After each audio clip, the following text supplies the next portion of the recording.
سيدنا ومولانا محمد وعلى آل سيدنا ومولانا محمد وبارك وسلم. عن عمر بن الخطاب رضي الله تعالى عنه قال: سمعت رسول الله صلى الله عليه وسلم يقول: سألت ربي عن اختلاف أصحابي من بعدي فأوحى إلي: يا محمد إن أصحابك عندي بمنزلة النجوم في السماء بعضها أقوى من بعض ولكل نور فمن أخذ بشيء مما هم عليه من اختلافهم فهو عندي على هدى. قال: وقال رسول الله صلى الله عليه وسلم: أصحابي كالنجوم فبأيهم اقتديتم اهتديتم. رواه رزی. حضرت سیدنا عمر بن خطاب رضی اللہ تعالیٰ عنہ بیان کرتے ہیں کہ میں نے اللہ کے نبی صلی اللہ علیہ وسلم کو یہ ارشاد فرماتے ہوئے سنا. آپ بیان فرما رہے تھے کہ میں نے اللہ سے پوچھا اپنے صحابہ کے اختلاف کے بارے جو میرے بعد ہوگا، تو اللہ رب العزت نے مجھے وحی فرمائی کہ اے محمد، آپ کے صحابہ میرے نزدیک آسمان کے ستاروں کی طرح ہیں. جیسے آسمان کے ستارے چمکدار ہیں، ان میں نور ہے، اسی طرح آپ کے تمام صحابہ میں نور ہے. ہاں البتہ یہ بات ہے، بعضها اقوى من بعض، جیسے ستارے بعض کی چمک زیادہ ہوتی ہے، بعض کی کم ہوتی ہے، بعض بڑے نظر آتے ہیں، بعض چھوٹے نظر آتے ہیں، لیکن ہوتے ستارے ہی ہیں. اسی طرح آپ کے صحابہ میں بھی بعض کا رتبہ زیادہ، بعض میں نور زیادہ، بعض میں کم، بعض کا رتبہ کم، لیکن بعد والوں کے لیے لاہ عمل طے کر دیا.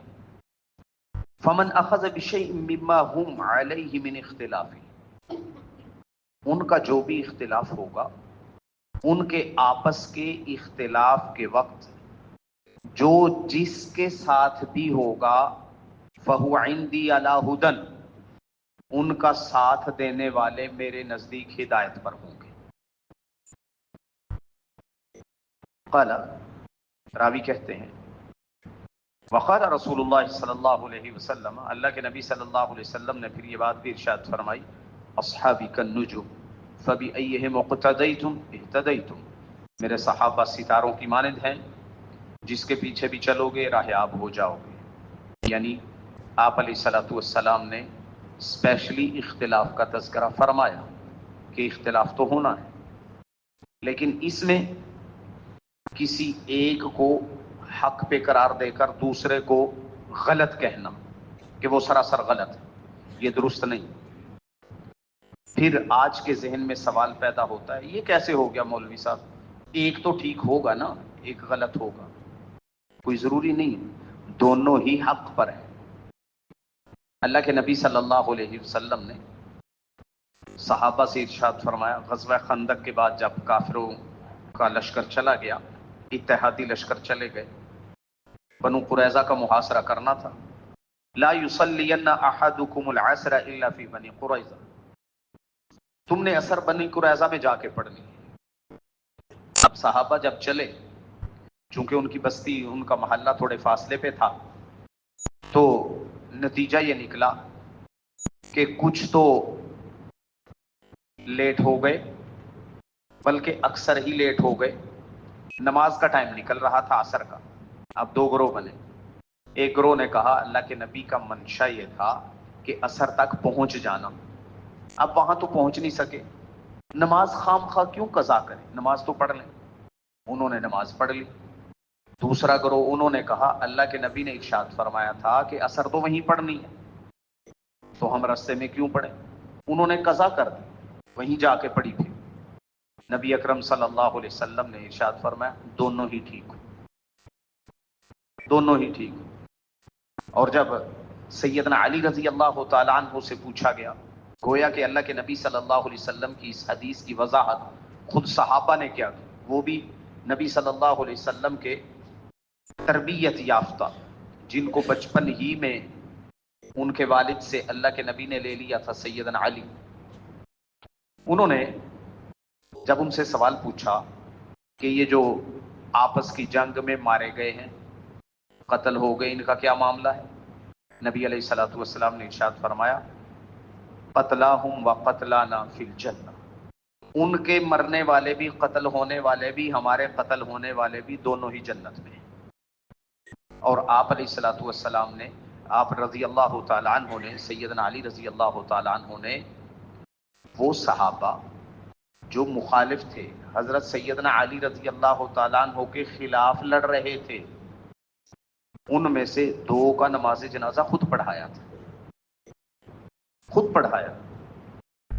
یہ کون سا زمانہ تھا؟ خیر کا زمانہ۔ خیر کے زمانے والے صحابہ، وہ تو آپس میں ان کا تو یہ معاملہ ہو، اور جو فتنے کے زمانے میں جہاں نہ امانت ہے، نہ دیانت ہے، نہ کوئی سچ ہے، جھوٹ ہی جھوٹ ہے، وہ اب چلے ہیں صحابہ کا فیصلہ کرنے۔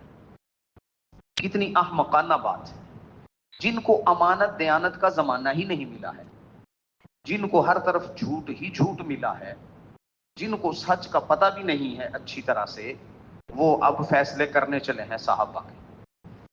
یہ سراسر ظلم و زیادتی ہے ایسے لوگوں کی جو صحابہ کے خلاف زبان درازی کرتے ہیں۔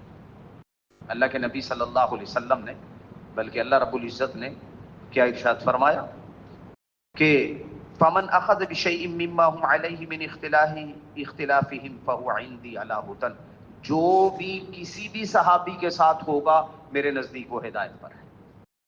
اختلاف کے موقع کی بات ہے کہ جب اختلاف ہوگا، ہاں ایک بات پھر ذہن میں رہ جائے گی کہ کچھ تو بتائیں نا، کیونکہ لوگوں کا ذہن یہ بن گیا ہے کہ اسی ایک کو غلط ضرور کہو۔ نہیں، ایسا نہیں، بلکہ ان کا یہ معاملہ اجتہادی تھا، اور مجتہد اگر غلطی بھی کرے پھر بھی اس کو ایک اجر ملتا ہے۔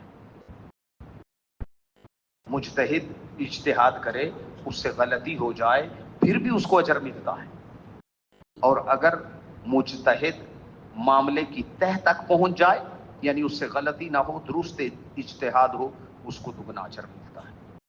لہذا معاملہ دونوں طرف سے ٹھیک ہے، اس کو اسی تناظر میں دیکھنا چاہیے۔